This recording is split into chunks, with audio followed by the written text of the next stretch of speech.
शांति 31 दिसंबर 2024 की साकार मुरली है। मुरली की हेडलाइन है, मीठे बच्चे, बाप जो रोज रोज पढ़ाते हैं, यह पढ़ाई कभी मिस नहीं करनी है। इस पढ़ाई से ही अंदर का संशय दूर होता है। आज का प्रश्न है, बाप के दिल को जीतने की युक्ति क्या है? उत्तर है, बाप के दिल को जीतना है तो जब तक संगम युग है तब तक बाप से कुछ भी छिपाओ नहीं। अपने करैक्टर्स पर पूरा ध्यान दो। अगर कोई पाप कर्म हो जाता है तो अविनाशी सर्जन को सुनाओ तो हल्के हो जाएंगे। बाप जो शिक्षा देते हैं, यही उनकी दया, कृपा व आशीर्वाद है। तो बाप से दया व कृपा मांगने की बजाय स्वयं पर कृपा करो। ऐसा पुरुषार्थ कर बाप के दिल को जीत लो। ओम शांति। अभी रूहानी बच्चे यह तो जानते हैं कि नई दुनिया में सुख है, पुरानी दुनिया में दुख है। दुख में सभी दुख में आ जाते हैं और सुख में सभी सुख में आ जाते हैं। सुख की दुनिया में दुख का नाम निशान नहीं, फिर जहाँ दुख है वहाँ सुख का नाम निशान नहीं। जहाँ पाप है वहाँ पुण्य का नाम निशान नहीं। जहाँ पुण्य है वहाँ पाप का नाम निशान नहीं। वह कौन सी जगह है? एक है सतयुग, दूसरा है कलयुग। यह तो बच्चों की बुद्धि में जरूर होगा ही। अभी दुख का समय पूरा होता है और सतयुग के लिए तैयारी हो रही है। हम अभी इस पतित छीछी दुनिया से उस पार सतयुग अर्थात राम राज्य में जा रहे हैं। नई दुनिया में है सुख, पुरानी दुनिया में है दुख। ऐसा नहीं जो सुख देता है वही दुख भी देता है। नहीं, बाप सुख देते हैं, दुख माया रावण देता है। उस दुश्मन की एफिजी हर वर्ष जलाते हैं। दुख देने वाले को हमेशा जलाया जाता है। बच्चे जानते हैं जब उसका राज्य पूरा होता है तो फिर हमेशा के लिए खलास हो जाता है। 5 विकार ही सबको आदि मध्य अंत दुख देते हैं। तुम यहाँ बैठे हो तो भी तुम्हारी बुद्धि में यही रहे कि हम बाबा के पास आए। रावण को तो तुम बाप नहीं कहेंगे। कब सुना है रावण को परम पिता परमात्मा कोई कहते हो? कभी भी नहीं। कई समझते हैं लंका में रावण था। बाप कहते हैं ये सारी दुनिया ही लंका है। कहते हैं वास्को डी गामा ने चक्कर लगाया स्टीमर व बोट के द्वारा। जिस समय उसने चक्कर लगाया उस समय एरोप्लेन आदि नहीं थे। ट्रेन भी स्टीम पर चलती थी। बिजली अलग चीज़ है। अब बाप कहते हैं दुनिया तो एक ही है। नई से पुरानी, पुरानी से नई बनती है। ऐसे नहीं कहना होता कि स्थापना पालना विनाश। नहीं, पहले स्थापना फिर विनाश, बाद में पालना। ये राइट अक्षर है। बाद में रावण की पालना शुरू होती है। वह झूठी विकारी पतित बनने की पालना है जिससे सब दुखी होते हैं। बाप तो कभी किसको दुख नहीं देते। यहाँ तो तमो प्रधान बनने के कारण बाप को ही सर्वव्यापी कह देते हैं। देखो क्या बन पड़े हैं। यह तो तुम बच्चों को चलते फिरते बुद्धि में रहना चाहिए। है तो सब सहज, सिर्फ अलफ की बात है। मुसलमान लोग भी कहते हैं उठकर अल्लाह को याद करो। खुद भी सवेरे उठते हैं। वे कहते हैं अल्लाह व खुदा को याद करो।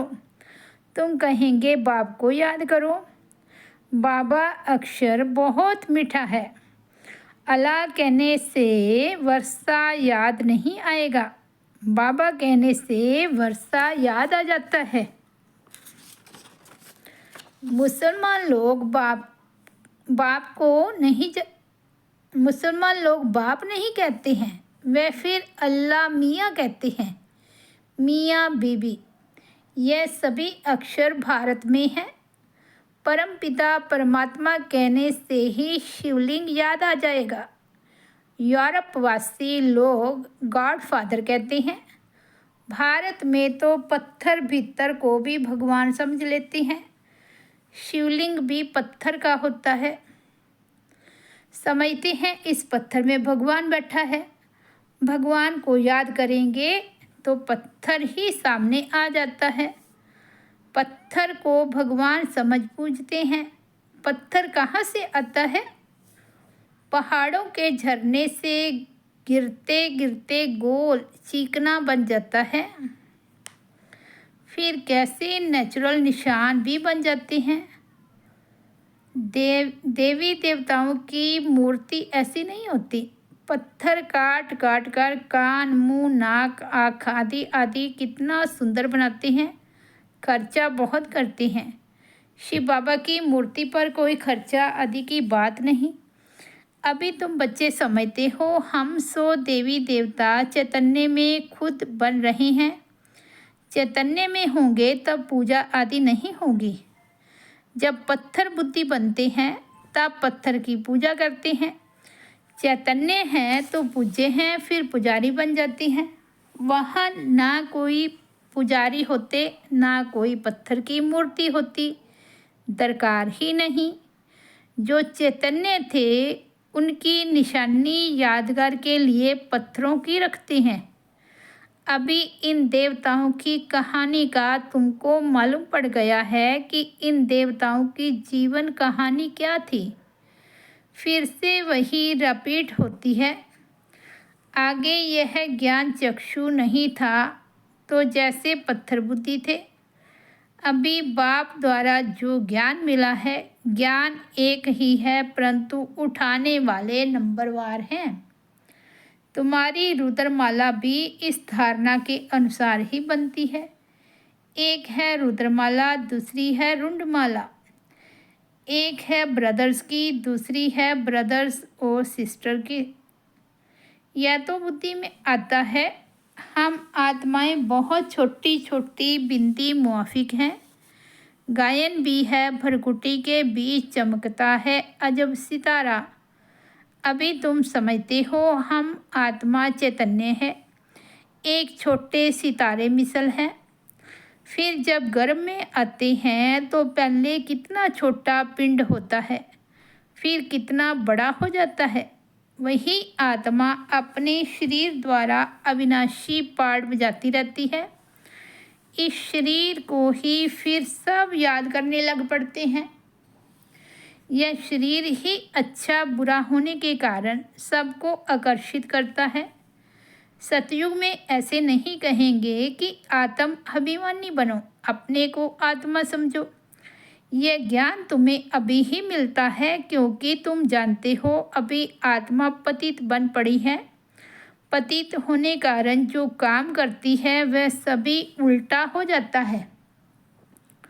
बाप उल्टा काम कराते, माया उल्टा काम कराती है। सबसे उल्टा काम है बाप को सर्वव्यापी कहना। आत्मा जो पाठ बजाती है वह अविनाशी है, उनको जलाया नहीं जाता, उनकी तो पूजा होती है। शरीर को जलाया जाता है। आत्मा जब शरीर छोड़ती है तो शरीर को जलाते हैं। आत्मा दूसरे शरीर में प्रवेश कर जाती है। आत्मा बगैर शरीर 2-4 दिन भी नहीं रख सकते। कई तो फिर शरीर में दवाइयाँ आदि लगाकर रख भी लेते हैं, परंतु फ़ायदा क्या। क्रिश्चियन का एक सेंट जेवियर है, कहते हैं उनका शरीर अभी भी रखा हुआ है। उनका भी जैसे मंदिर बना हुआ है, किसको दिखाते नहीं हैं, फिर उनके पाँव दिखाते हैं। कहते हैं कोई पाँव छू लेता है तो बीमार नहीं होता, पाँव छूने से बीमारी से हल्के हो जाते हैं, तो समझते हैं उनकी कृपा। बाप कहते हैं भावना का भाड़ा मिल जाता है, निश्चय बुद्धि होने से कुछ फ़ायदा होता है, बाकी ऐसे तो ढेर के ढेर वहाँ जाए मेला लग जाए। बाप भी यहाँ आए हैं, फिर भी इतना ढेर नहीं होते, ढेर होने की जगह ही नहीं है। जब ढेर होने का समय होता है तो विनाश हो जाता है। यह भी ड्रामा बना हुआ है, इसका आदि व अंत नहीं है। हाँ, झाड़ की जड़ जड़ी भूत अवस्था होती है, अर्थात तमो प्रधान बन जाता है, तब यह झाड़ चेंज होता है। कितना ये बेहद का बड़ा झाड़ है। पहले वे आएंगे जिनको पहले नंबर में जाना है, नंबर वार आएंगे ना। सभी सूर्यवंशी तो इकट्ठे नहीं आएंगे, चंद्रवंशी भी सभी इकट्ठे नहीं आते, नंबर वार माला अनुसार ही आएंगे। पाठधारी सभी इकट्ठे कैसे आएंगे, खेल ही बिगड़ जाए। ये खेल बड़ा एक्यूरेट बना हुआ है, इसमें कोई चेंज नहीं हो सकती। मीठे मीठे बच्चे जब यहाँ बैठते हो तो बुद्धि में यही याद रहना चाहिए, और सत्संगों में तो और बातें बुद्धि में आती है। यह तो एक ही पढ़ाई है जिससे तुम्हारी कमाई होती है, उन शास्त्रों आदि को पढ़ने से कमाई नहीं होती है। हाँ, कुछ ना कुछ गुण अच्छे होते हैं, ग्रंथ पढ़ने बैठते हैं तो ऐसे नहीं सभी निर्विकारी होते हैं। बाप कहते हैं इस दुनिया में सभी भ्रष्टाचार से पैदा होते हैं। तुम बच्चों से कोई पूछते हैं वहाँ जन्म कैसे होगा, बोलो वहाँ तो 5 विकार ही नहीं। योगवाद से बच्चे पैदा होते हैं, पहले ही साक्षात्कार होता है कि बच्चा आने वाला है, वहाँ विकार की बात नहीं। यहाँ तो बच्चों को भी माया गिरा देती है। कोई कोई तो बाप को आकर सुनाते भी हैं, सुनाएंगे नहीं तो 100 गुना दंड पड़ जाएगा। बाप तो सभी बच्चों को कहते हैं कि कोई भी पाप कर्म हो जाता है तो बाप को झट बताना चाहिए। बाप अविनाशी वैद है, सर्जन को सुनाने से तुम हल्के हो जाएंगे। जब तक संगम युग है तब तक बाप से कुछ छिपाना नहीं है। कोई छिपाते हैं तो बाप के दिल को जीत नहीं सकते। सारा मदार पुरुषार्थ पर है। स्कूल में आएंगे ही नहीं तो करैक्टर कैसे सुधरेंगे। इस समय सबके करैक्टर्स खराब हैं, विकार ही पहले नंबर का खराब करैक्टर्स हैं। इसलिए बाप कहते हैं बच्चे, काम विकार तुम्हारा महाशत्रु है। आगे भी ये गीता का ज्ञान सुना था तो ये सभी बातें समझ में नहीं आती थी। अब बाप डायरेक्ट गीता सुनाते हैं। अभी बाप ने तुम बच्चों को दिव्य बुद्धि दी है तो भक्ति का नाम सुनते हंसी आती है कि क्या क्या करते थे। अभी तो बाप शिक्षा देते हैं, इसमें दया कृपा व आशीर्वाद की बात होती नहीं।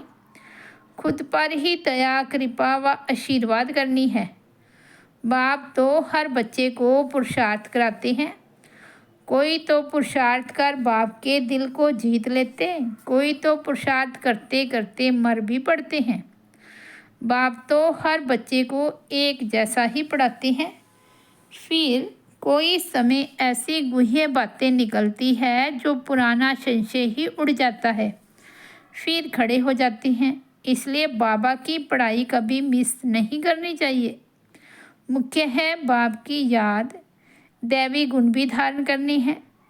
कोई कुछ छीछी बोले तो सुना अनसुना कर देना चाहिए। Hear no evil.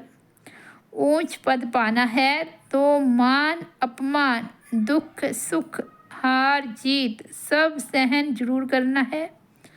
बाप कितनी युक्तियां बतलाते हैं, फिर भी बच्चे बाप का भी सुना अनसुना कर देते हैं, तो वे क्या पद पाएंगे। बाप कहते हैं जब तक अशरीरी नहीं बने हैं, तब तक माया की कुछ ना कुछ चोट लगती रहेगी।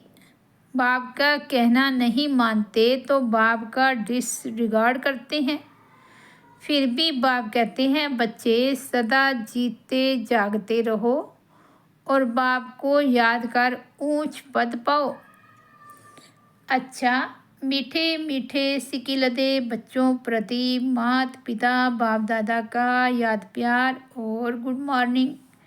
रूहानी बाप की रूहानी बच्चों को नमस्ते।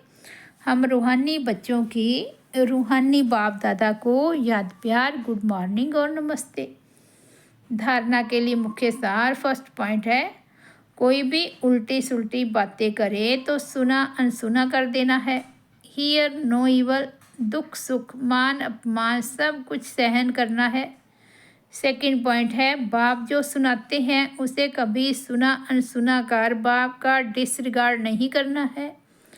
माया की चोट से बचने के लिए अशरीरी रहने का अभ्यास जरूर करना है। आज का सतगुरु बाबा का वरदान है, बाप समान रहम दिल बन, सबको क्षमा कर स्नेह देने वाले मास्टर दाता भव। बाप समान रहम दिल बन, सबको क्षमा कर स्नेह देने वाले मास्टर दाता भव। जैसे बाप को रहम दिल मर्सीफुल कहते हैं, ऐसे आप बच्चे भी मास्टर रहम दिल हो। जो रहम दिल है वही कल्याण कर सकते हैं, अकल्याण करने वाले को भी क्षमा कर सकते हैं। वह मास्टर स्नेह के सागर होते हैं, उनके पास स्नेह के बिना और कुछ है ही नहीं। वर्तमान समय संपत्ति से भी ज़्यादा स्नेह की आवश्यकता है, इसलिए मास्टर दाता बन सबको स्नेह देते चलो, कोई भी खाली हाथ न जाए। स्लोगन है, तीव्र पुरुषार्थी बनने की चाहना हो तो जहाँ चाह है वहाँ राह मिल जाएगी। तीव्र पुरुषार्थी बनने की चाहना हो तो जहाँ चाह है वहाँ राह मिल जाएगी। ओम शांति। तो ये थे 31/12/2024 के बाबा के अनमोल महावाक्य। मुरली की हेडलाइन है, मीठे बच्चे बाप जो रोज़ रोज़ पढ़ाते हैं, ये पढ़ाई कभी मिस नहीं करनी है। इस पढ़ाई से ही अंदर का संशय दूर होता है। ओम शांति।